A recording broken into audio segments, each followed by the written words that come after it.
EGX, it's that time. Are you ready? Let me hear you make some noise. EGX, theatre stage. Can we hear you? Do we want to see some Alan Wake 2 stuff today?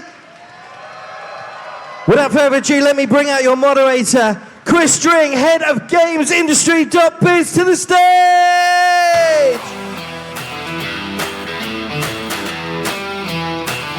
Hello! It's finally happened. After 13 long years, Alan Wake is back. Check this out.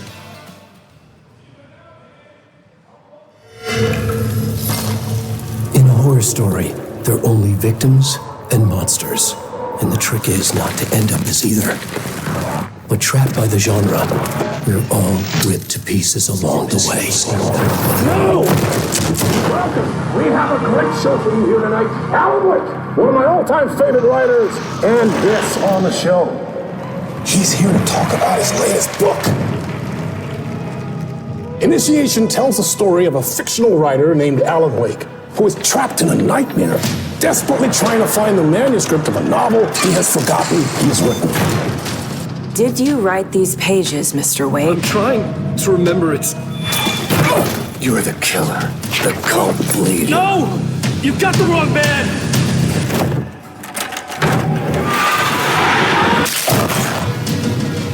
It's my fault! They got out!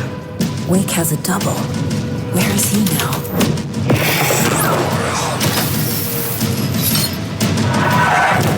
I don't want to be in the story, just write me out of the story.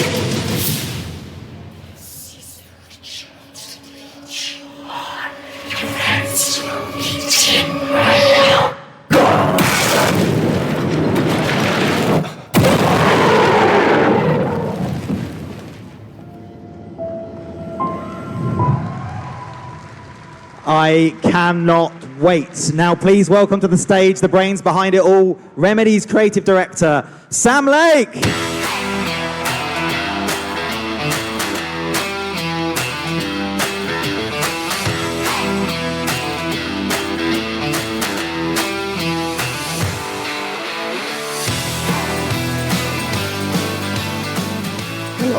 Hello EGX. Happy to be here. Hi Sam, how you doing? I'm good. It's a bit of a whirlwind getting a game done and shipped. I just flew in from New York. So you're feeling a bit tired. Well, we'll get the audience will G you up, I'm sure. This feels like a big moment. You finally got Alan Wake, the sequel you always wanted. You're also working on Max Payne as well. How does it all feel? Well, this game in particular was a long and winding road, getting it even started, and now being this close to finish line, I have to pinch myself now and again that we are here. Yeah. Are you surprised that Alan Wake has lived on so long after that? For 13 years, there's so much anticipation for its sequel.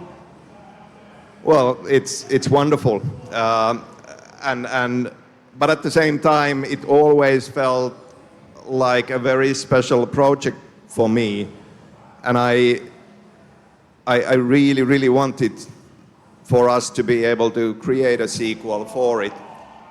So we kept on trying.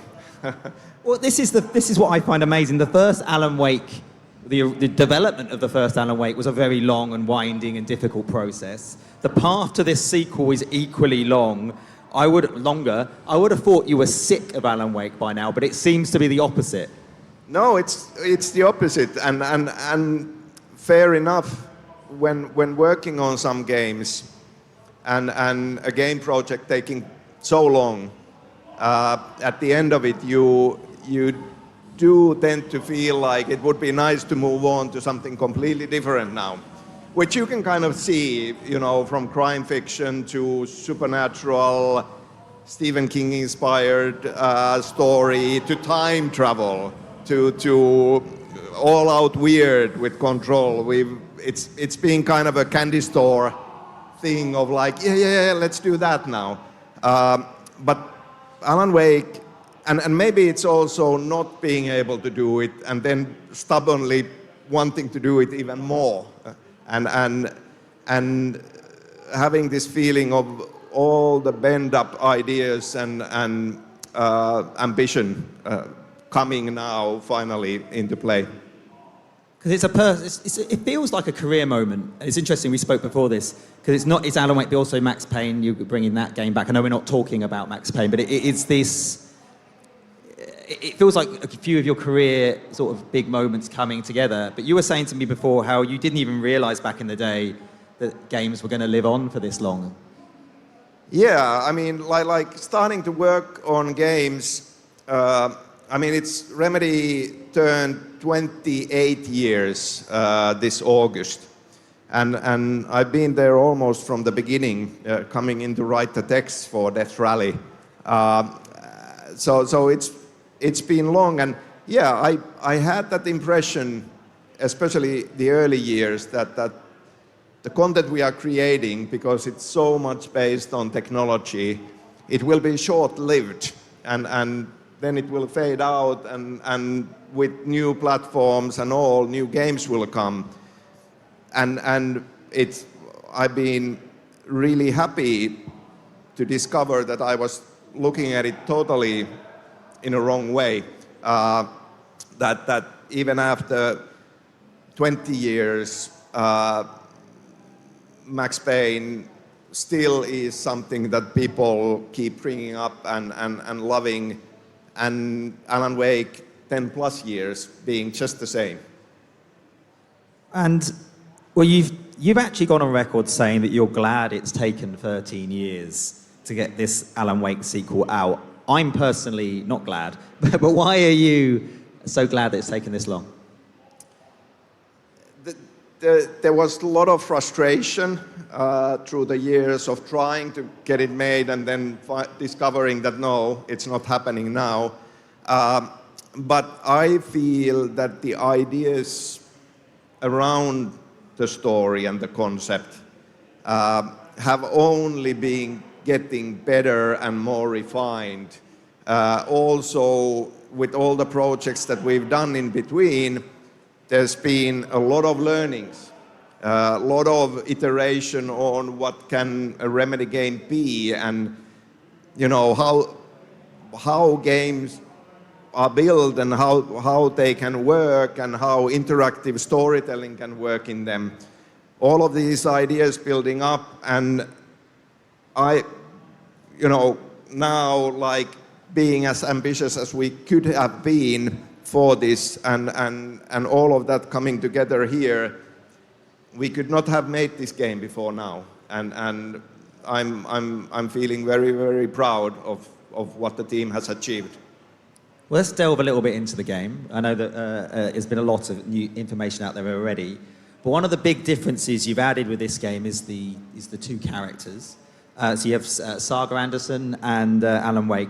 You can play through the story bits in whatever order you like, but how has that impacted telling this story? Yeah, this was part of the ambition on specifically on interactive storytelling, just this idea of how much control can we give to the player when it comes to pacing an experience like that, and that's how it tends to go with games, that certain instincts on telling a story, it easily goes to the direction where you want to control everything, every small bit of it, so that it's exactly what is the vision in your head.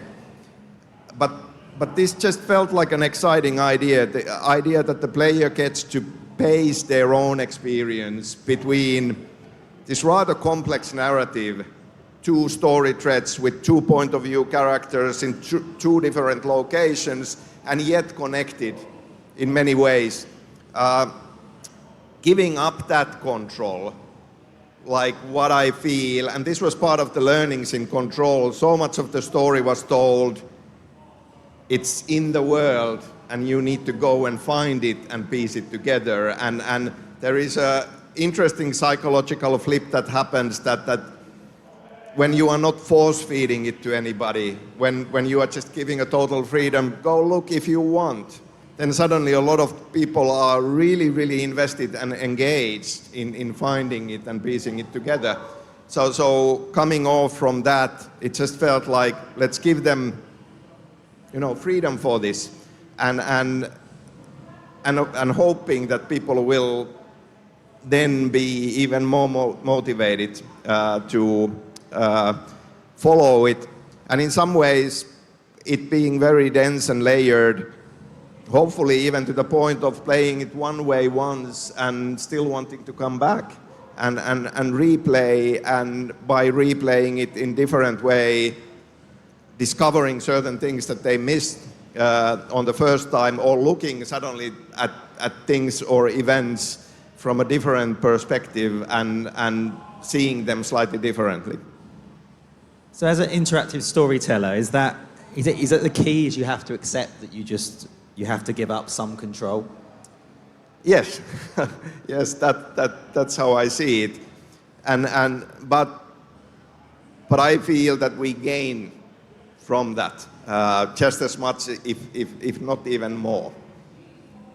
But you can play through it once and you sort of see everything, right? That's how it's not like you've got to play the game through twice to experience it. No, you do play both sides. You choose the order, but you do play them through. It's more for like what bits end up being foreshadowing to the events that come, and what end up being callbacks to something that has already happened. And then on top of that, as said, it's a very, very dense experience. There is a ton of content to be discovered, to the point where most likely you will miss some on one playthrough. Okay. Now, you've talked about Alan Wake 2 being a survival horror. I've asked you this question before, but I actually felt the first Alan Wake was, a survival horror. You had limited ammo, and it was scary, and it was tense. So what's different this time? There are several things that are different, and what led to this thinking when we were coming up with the concept this time with Kyle Rowley, who is the co-director and our game director on this project. We were looking at how the original game was received, and one consistent criticism that we did get is that there is a lot of combat, and the combat pretty much stays the same through the whole experience. So it starts to get, slightly boring in some ways. We wanted to fix this. And then personally, I really, really, as has already been said, wanted to be ambitious with the story and storytelling. So then we were looking at how can we get to this, and we were playing some horror games, and I have always loved horror as a genre across all the mediums of popular culture, and to me it feels like we are living in some ways the golden age of horror. Horror used to be a very niche thing. These days, much wider audience is looking for horror experiences, and we realized that okay, in a survival horror game, the pacing is slower. We can lean much more into the atmosphere, and we will have less combat, but there is a build-up into the combat which is all about atmosphere, and then the combat can be really brutal and up close and personal. And in a horror game, usually you have the strategical element of resource management. You are struggling with that because you are not supposed to be any kind of a superhero. You are trying to survive. So that was the one question answered. But also because it's more slow-paced and more relying on exploration because of, you want to find the resources. it felt like an opportunity that if there is more space for story as well, and an opportunity to create mechanics that can be about story. So Saga Anderson being an FBI agent investigating, we can have clues, we can have her case board, we can have her profiling, all as mechanics that are about discovering the story and being engaged with the story. And then what was in some ways for an Alan Wake story even more exciting was the idea that in the first game, his manuscript, that is fiction coming true, plays a big role, but it had nothing to do with gameplay really. But now it felt like, how can we make the character being a writer, crafting a story, how can that be a gameplay mechanic as well? And that led to the ideas of he's in the dark place, it's a dream reality that reacts to him and his story, and then we could have a mirror, a twisted mirror of Saga's case board as his plot board, and he's placing plot elements on the board, and those are coming back to affect the reality of the dark place. So a lot more being engaged through mechanics on the actual story and storytelling. So it sounds like you brought the gameplay and the story a little bit closer together this time. They are more closely tied together than ever before in a Remedy game. Of course, then maybe the final piece of this on why horror is that in the original Alan Wake, it ended up being a teen-rated game. And even if we had horror elements and some people were looking at it as a horror game, there was still this kind of dissonance between teen-rated but horror. And it did feel to me, story-wise, very liberating to say that it's a horror game, it's a mature-rated game, so we don't need to hold back on any of the details. The intent was never to have horror or gore or anything like that for its own sake, but when it comes to story, you know, the truest possible version of this story and these characters, we don't need to hold back. We can go as far and as extreme as it feels necessary for telling this story. Is this the most extreme you've ever been in a game? Yeah, this is. This game, yes. Wow, I'm excited. Well, when you announced Alan Wake 2, I have to be honest, I personally expected, you know, more of the same. But you've got these two characters. We've got the connected universe, which we'll come on to a bit. You've got your Mind Palace concept. Remedy doesn't make it easy for themselves, do they? Tell me about it. There is this weird split in being excited about ideas, deciding to build a concept around them, and then down the line, the versions of us needing to actually make it happen and struggle with it go like, who came up with this stuff? Yeah, which is very fitting also for the themes of this story and doubles and these kind of twisted mirrors through the whole thing. It's all a metaphor, like I guess all of our games have been. It's always one thing to have you always get excited at the start, and it's when at the end and you're trying to get it over the line and you go, yeah, I think we all know that feeling. Well, I did want to touch upon the Remedy connected universe. So this game connects with Control. How big of a thing is this in Alan Wake 2? Yeah, I mean, making Control, we did not want to reveal this beforehand. We wanted to give Control a full chance of standing on its own feet.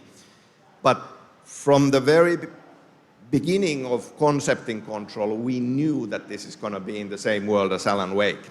And it's hidden in. And once the game was out, and once everybody discovered that they are part of the same universe, then we started talking about it.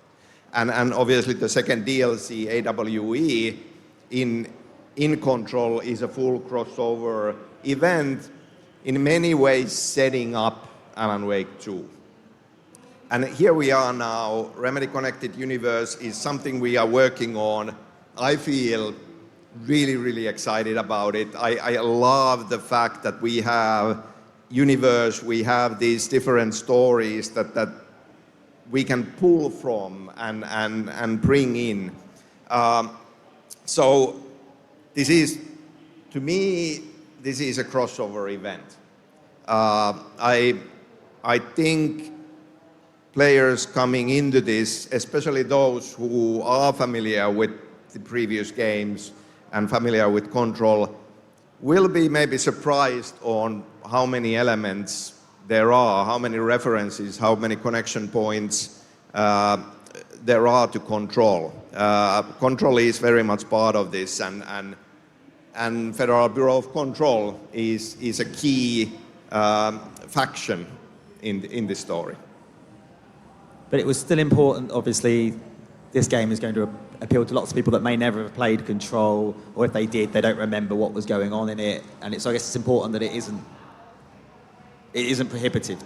No, like that also has been something that we were talking from the beginning on, like no matter how exciting Remedy Connected Universe is, and maybe what helped us to come to this understanding was that it's been 13 years since the first game. So purely from that perspective, it just felt like it can't be something that the original Alan Wake is required, that you would need to understand, and even if you have played, that you would need to remember. So that was the starting point, and every game is a big world of its own. There is a lot of room for all kinds of elements in it. So how we are approaching it now is that every game, sequel or not, Remedy Connected Universe, it's standalone enough that new players can come in, understand the key points of the narrative, be excited about it, and have a thrill ride through it. That's crucial for us, really. And that is also part why we wanted a new hero character in this. Our FBI agent, Saga, she does not have any prior knowledge or understanding of the supernatural lore related to Alan Wake, or supernatural at all. And it's a very easy to understand concept of FBI agents coming to a small town community to investigate disturbing serial killings. That's how it starts. Then we'll start introducing the crazier supernatural concepts as part of it. And as Saga is learning, and she has to be a fast learner to survive, everybody on board is learning as well. That was kind of the starting point and important for this, for us going in. So one of the things I had with Connected Universe is sometimes each film or TV show linked to it, it can feel like almost a trailer for the next one. But I guess in games, because there's so many, it takes so long to make these things, you can't really think like that, right? No, I was actually quite happy how we managed to do it with Control. Control is very much the story of its own, introduction of Federal Bureau of Control, introduction of Jessie Faden and kind of her journey through it. That there were elements of Alan Wake in there to be discovered, and then the second DLC was what you are maybe describing, setting things up and connecting it to Alan Wake, but it being a smaller thing at the very end, it felt that, well, that's kind of a good approach in some ways. So, yeah, I mean, the most important thing is Alan Wake 2 is a journey of Saga Anderson, journey of Alan Wake, and it has a beginning and it has an end point. So your AWE DLC was a bit like the end credits of a Marvel movie, is that? Yeah, Yeah. in a way. Now that you say it, yeah, it's a fun thought to take away from this and think further. So we talked about Saga Anderson. What state is Alan in when we meet him in Alan Wake 2? Sorry. We talked about Saga. So what state is Alan in when we meet him in Alan Wake 2? What's Mentally. Yeah. Not in a great place, like in a dark place in his life. Yeah, he's been trapped in the dark place, which is a nightmare, like a living nightmare around him, drawing from his mind, drawing from his dreams, drawing from his fears, and more than anything, him constantly trying to write a perfect piece of fiction to change reality so that he could escape, that affecting his surroundings, and yet he has kept on failing on that. All of this come to play. We do find him more tortured. We do find him, you know, in a more raw state, and we will be, as part of this psychological horror story, peeling away, you know, layers of his mind and discovering things. Oh no, poor Alan. So this is quite an ambitious project. Now Remedy as a studio is sort of an independent studio, not owned by a big corporation, but you're competing with those with games like this. Do you feel like you have to be ambitious in order to do that? Yes, I do. I mean, two sides to this as well. I feel it's important to be ambitious and push yourself when it comes to creative, just to be excited about it, because it's a lot of work and you need to be fully invested. You need to be excited about it. That's one part of it. The other part is, yes, like AAA is a very flexible term and scales, you know, both ways quite a bit. And even if Remedy has been growing a lot, even if we are working on multiple projects at the same time, it's still like the production team internally at Remedy on Alan Wake 2 is around 130 people. It's not huge when you think about AAA. And so it does, in my mind, the answer is it forces us to be ambitious. It forces us to be creative. It forces us to find unique solutions that excites us, because there is a lot of competition out there, and you need to try to stand out. I mean, all of that, as a creative person, all of that at the same time sounds very exciting, and there is a drive to it as well. But yeah, I feel that also the things that excite me and the Remedy team overall is that we just want to be passionate about things that we love in pop culture, and sometimes they are kind of slightly on the weirder side of palette, and even on storytelling, using different mediums as part of it is maybe not something that, you know, some bigger studio with a whole lot of more budget would even need to consider or want to consider. So all of this kind of like comes into it and pushes us forward. Brilliant.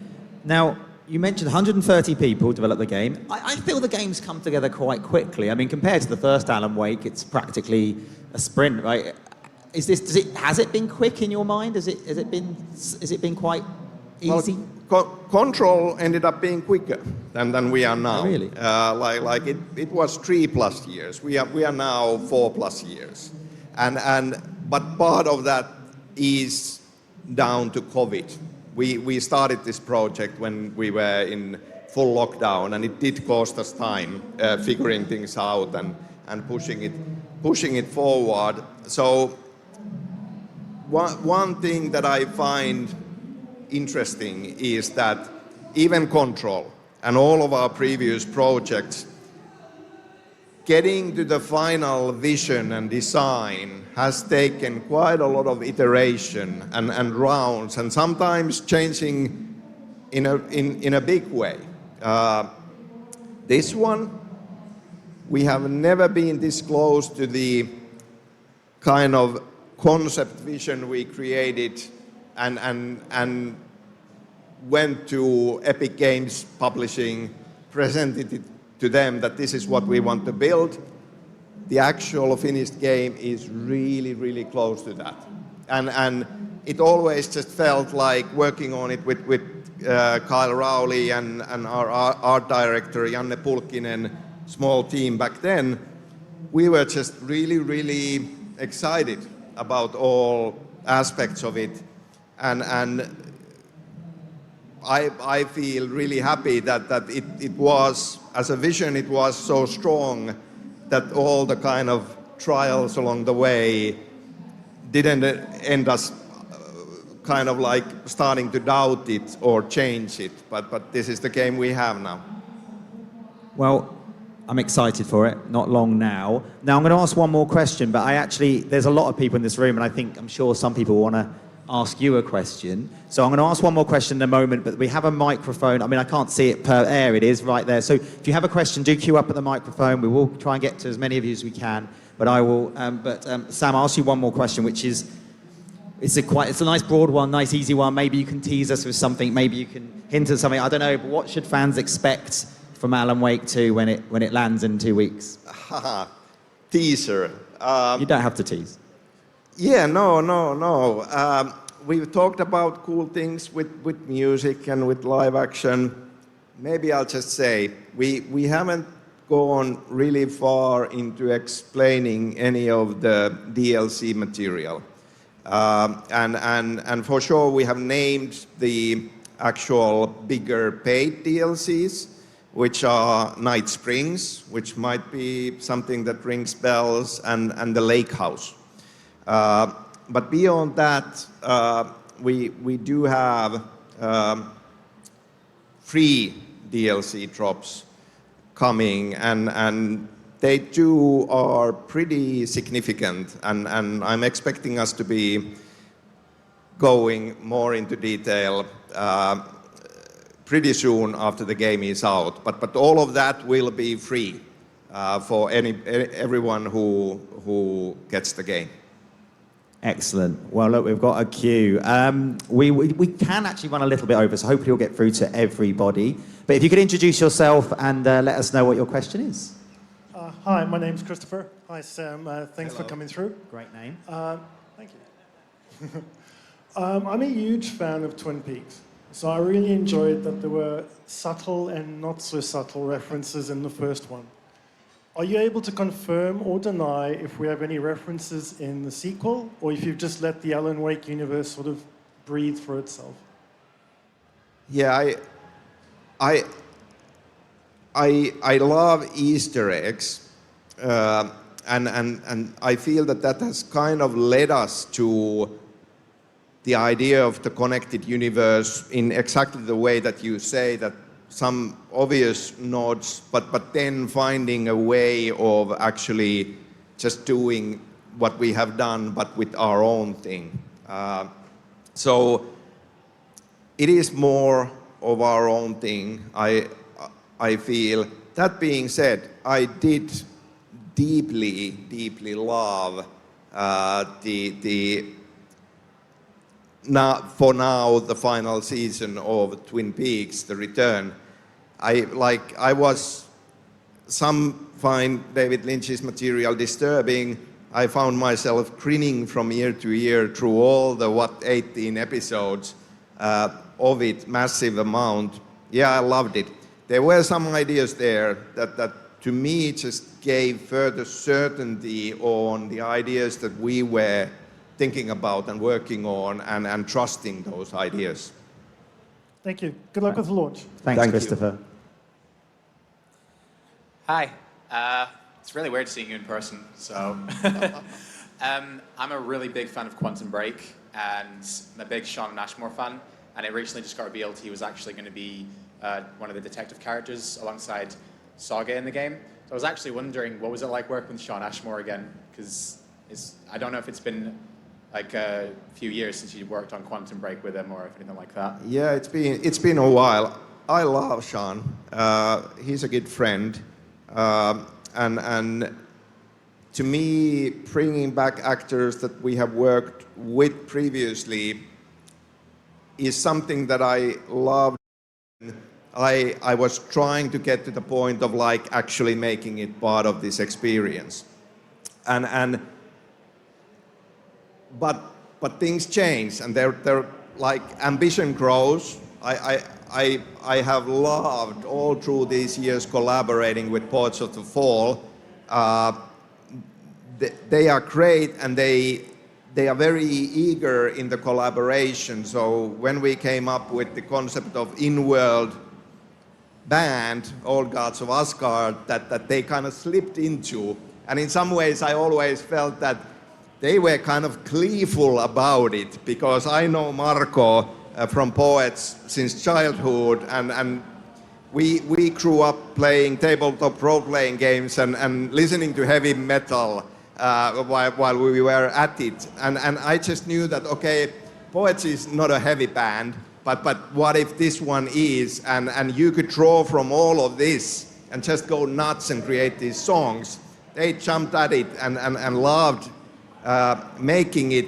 But to me, once again, coming to storytelling, it just felt so important to me that we custom create these songs, and the lyrics and the setups for the songs is all about the story, a further extension to the story.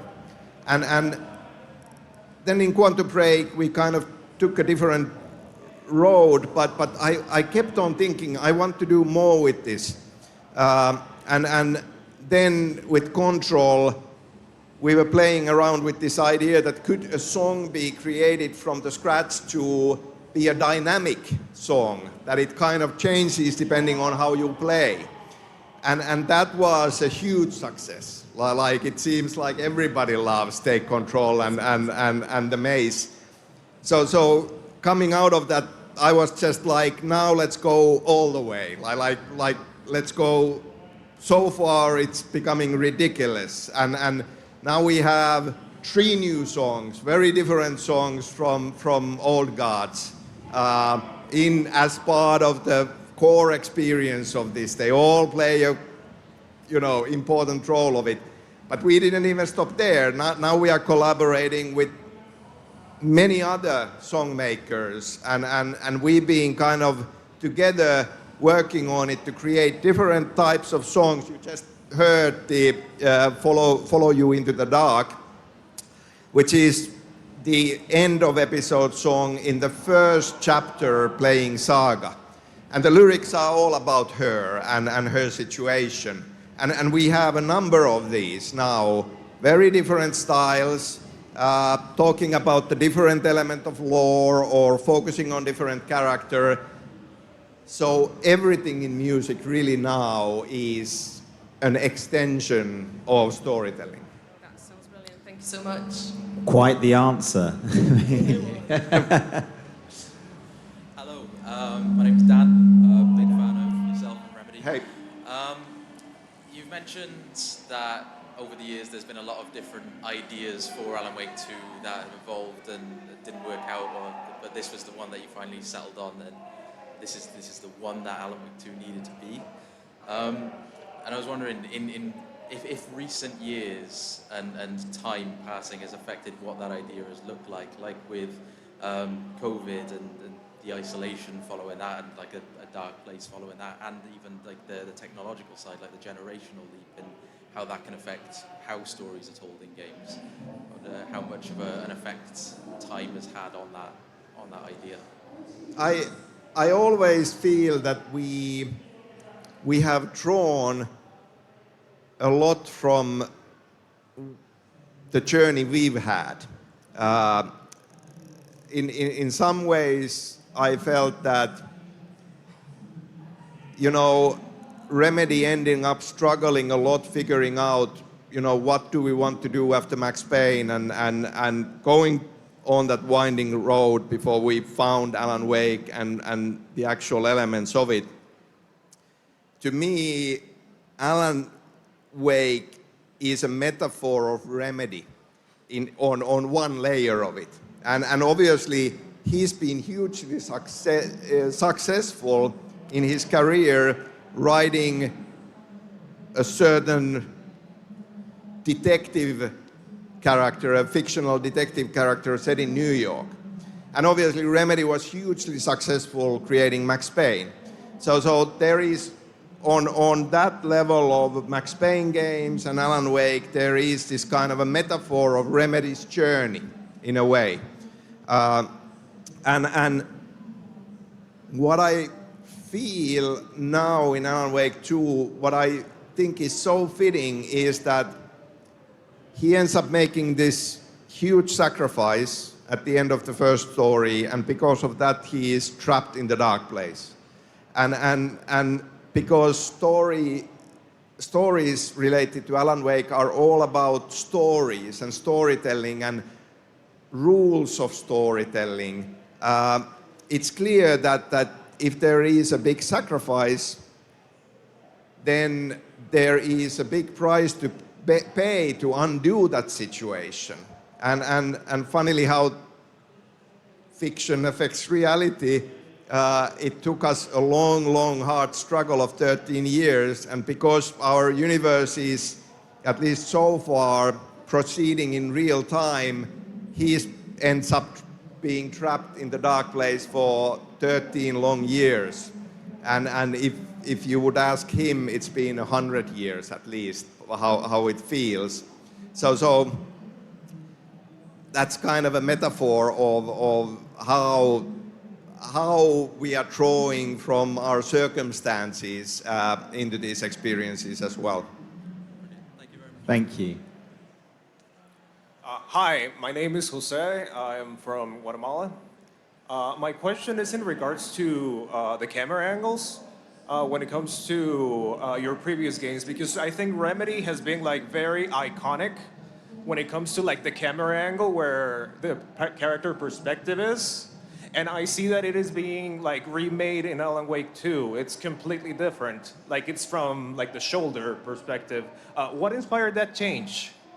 I would love for my co-director Kyle to be here, because he would go on and on about this in an excited way. It's because of the pacing and the genre of gameplay. I mean, if we think about Control as an example, which is a very fast-paced game with big action to it, the camera needs to be further back in order for you to even see kind of the situation in a combat. Whereas in horror, we are moving slower. It's more, by design, more claustrophobic, which makes it more scary because you don't necessarily see all the threats around you. And that really is kind of like in the design that the starting point. And then, of course, working and making it kind of feel fluent and serving all the aspects of gameplay. Got it. Thank you so much. Thank you. Great. Hi, my name's Adam. I just want to say that I'm a huge fan of Alan Wake, and without it, I don't think I'd be the gamer or the writer that I am today, so thank you for bringing me one of my favorite titles ever. But my question is more directed to you. You've been interviewed many times talking about Alan Wake, Control, Max Payne, but is there a question that you've never been asked that you wish you had been, and how would you answer that? Talk about putting me on a spot. Just something you're passionate about that you want to let us know about.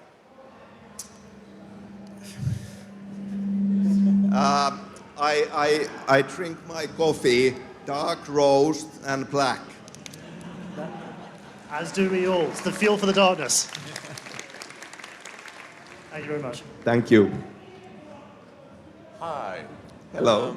I'm Michael, and I'm astonished to actually meet you in person, the legend. So I have a mixed question actually.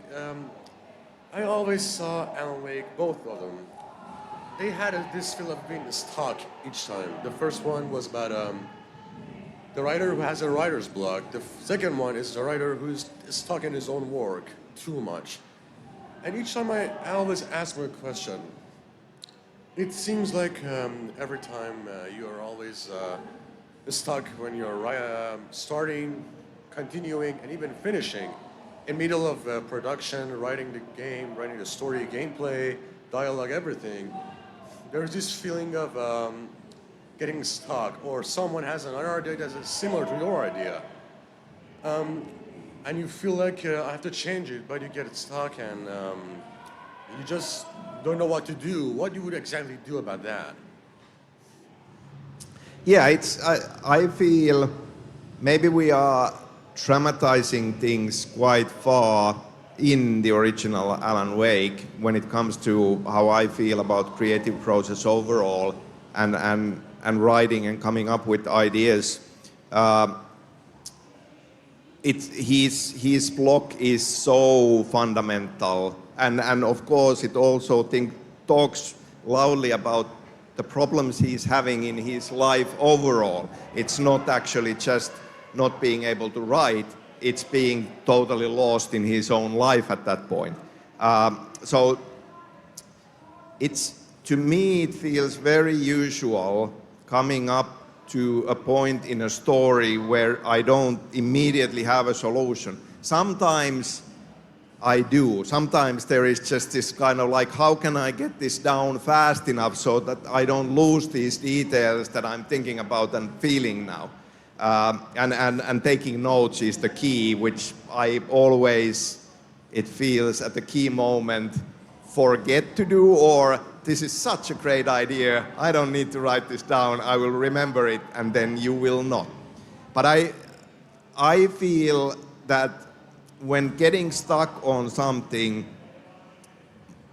by experience, more than anything, it just requires patience and trust that the idea will come.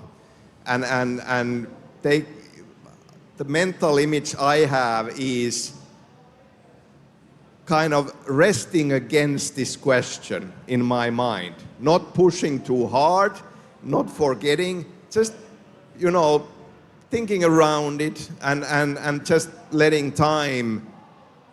And then suddenly in a moment where you don't expect it, the idea comes. And it always comes. And ideas don't run out. I feel very strongly about this. I felt that starting out as a young writer, I felt very protective about my ideas. I have this cool idea. I need to protect it. I won't even tell people, because if I don't get to make this, then I might lose this idea. Ideas never run out. There will always be a cool new idea. Yeah. Wow, that was very helpful. Thank you very much. However, the Alan Wake 2 sells very good. Thank you. So do I. I recognize this guy. Hey, I love the cosplay. Absolutely, yes. Thank you. Right, my name's Scott. I just wanted to ask, I know your games have always included some sort of live action element, either, images or, actual videos. I just wanted to ask, with, the video games looking more life to life nowadays, and I notice you've, still got the live action element in Alan Wake 2. How do you approach combining the two? Do you try and contrast them to each other, or are you trying to merge them closer together? We've tried different things through years with these, and I do feel I'm very happy with what we are doing now, and it required a lot of thinking. We started experimenting on the idea of having live action used like a vision on top of the game footage in Control. And that to me felt really promising, and we learned a lot about lighting the scenes that we are shooting so that they would better serve this way. We are doing a lot more of that here.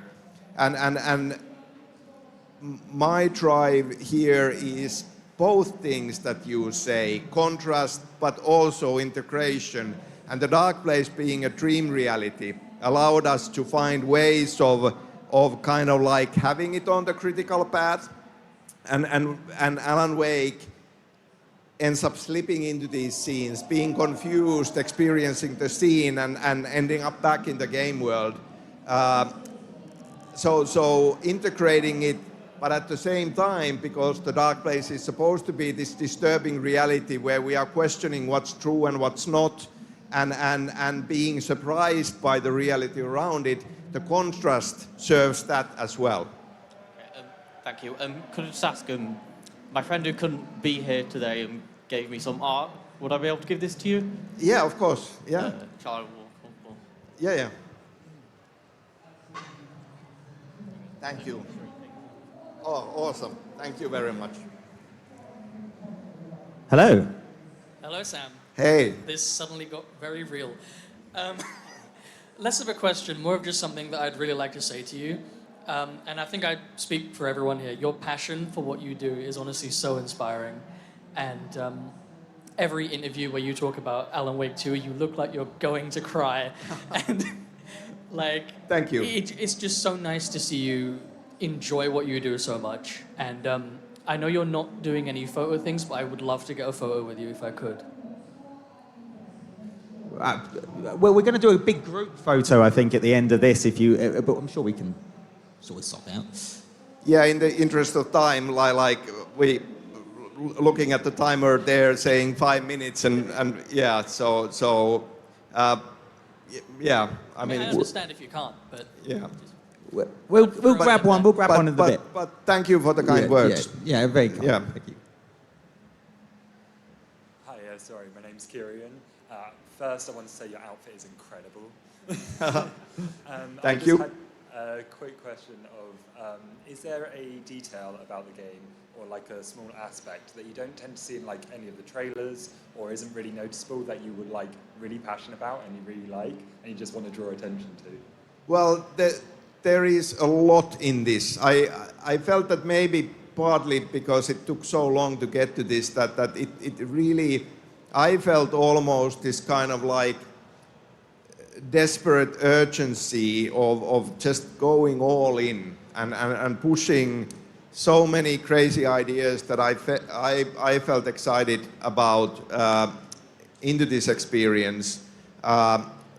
So it's a very dense experience. There is a lot of things to be found. Maybe to continue, like talk about the music, and we've seen a clip of it already, but just mentioning Ahti, the janitor in this game, and having the pleasure of writing lyrics for a totally new Ahti song in Finnish. And that part being a part of this experience as well. Yeah. Thank you. Thank you. Hello, my name's Harry. First of all, I just want to say I can't wait for Alan Wake 2. It looks absolutely incredible. You've talked about how Twin Peaks is a big inspiration for the game, both one and this one. I was just wondering, are there any other pieces of popular culture that have been inspirations? So like, an example would be True Detective or even Silent Hill as external examples. Yeah, a number of horror games and now us getting remakes of Resident Evils. We've been looking at them for sure. So going to horror classics in that sense. So many films, so many books, like the first season of True Detective for sure, especially on Saga's side. Coming in and having creepy elements creep into the investigation. For Saga still, like even classics like Silence of the Lambs playing a role. Yes, Twin Peaks for sure, all of David Lynch's works. In the dark place, then again, like for visuals, we were looking at Taxi Driver, all of that neon reflected from wet asphalt. Memento is one because Alan Wake is struggling to remember things and trusting what he thinks he knows. Inception for a dream reality of it. 7 for the kind of like absolutely horror tinted urban like landscape filled with rain. Yeah, I mean, there is just a ton that we were kind of like thinking about and listing when starting this. Fantastic, and congratulations. Thank you. Thank you. Hello, my name's Matthew, and I just want to thank you for writing Control and every other game you've done. Alongside that, how do you get your ideas for all the abstract elements of games like Control and Alan Wake?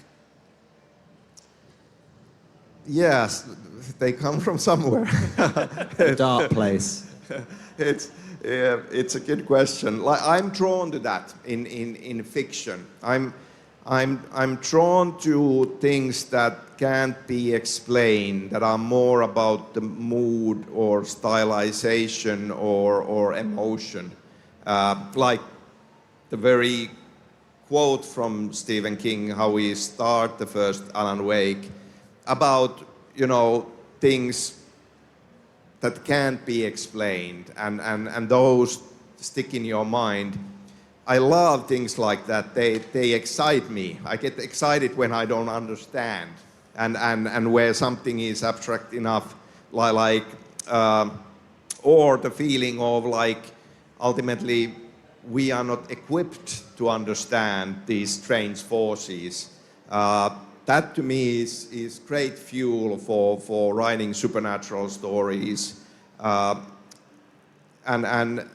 yeah, but like I do have a strong visual aspect to things when I'm thinking about them. So there are a lot of discussions early on with art department, like ideas of blending live action footage on top of the game image, like just feeling that this way we can do something that has a strong feeling, strange feeling to it. Thank you. Thank you. Now, technically, we're out of time, but Sam, are you happy to answer a couple more? Yeah, for sure. Yeah. Go ahead. Lucky me. Hi, I'm Lisa. I also want to say thank you for all the games. I absolutely love your writing. I wanted to ask, I think Remedy has quite a unique tone of voice. It's so quirky and funny, but then so dark and disturbing. How do you balance keeping true to that while having to basically make mass consumption appeal to the mainstream? Yeah, I mean, I'm sure that there is always a great wish of it being for a large audience and selling many copies. But like we do feel on the creative side that trusting the vision and instinct on that and being truthful to that will create something that if we believe in it and are excited about it, then the hope is that other people will as well. To me, the contrast between quirky humor and disturbing, scary elements, in a funny way, it goes hand in hand almost. Like I do think that humor plays a role in horror as well, and in some ways, kind of that contrast makes the extremes feel more powerful. And so yes, this is scarier than before, and we have more disturbing atmosphere in this. At the same time, there is quite a lot of humor to be found in Alan Wake 2. Okay, I'm looking forward to that. Kiitos. Kiitos. Hi, Sam. I'm Sam as well. Another great name. Thank you very much. I was going to ask something silly like, how does Death Valley fit into the connected universe, or what's Dr. Darling's workout routine? But I want to ask you about, as Remedy has grown, not just as a team, but in the scale of your stories, you can't do everything on your own. And so as a creative leader, how have you navigated the process of trusting your team more? And you've mentioned them a couple of times, and we've seen from the pre-release material that you have a great team behind you. So what has that been like over the years? Yeah, like I've talked a lot, like today, about what excites me, but I can never mention the team enough. Like making video games is very much teamwork, and I feel fortunate about my colleagues. All of them are really, really talented and bring a lot into every experience, bring a lot into this experience as well. It's not just my vision, it's the whole core team's vision, and even the extended team, they put in further ideas.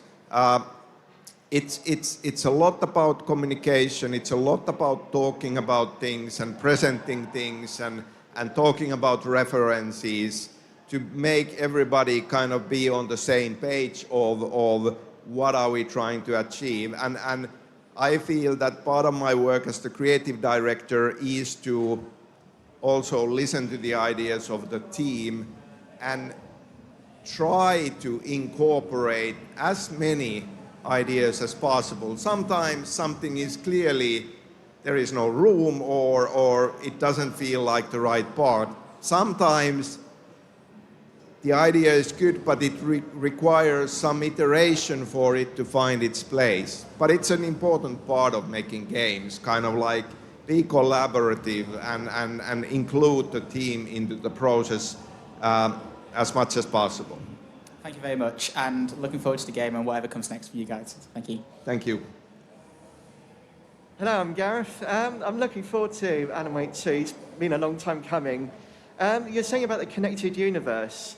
Does that mean we could see a TV show that would link into the Remedy universe in some way? With the popularity of streaming services now?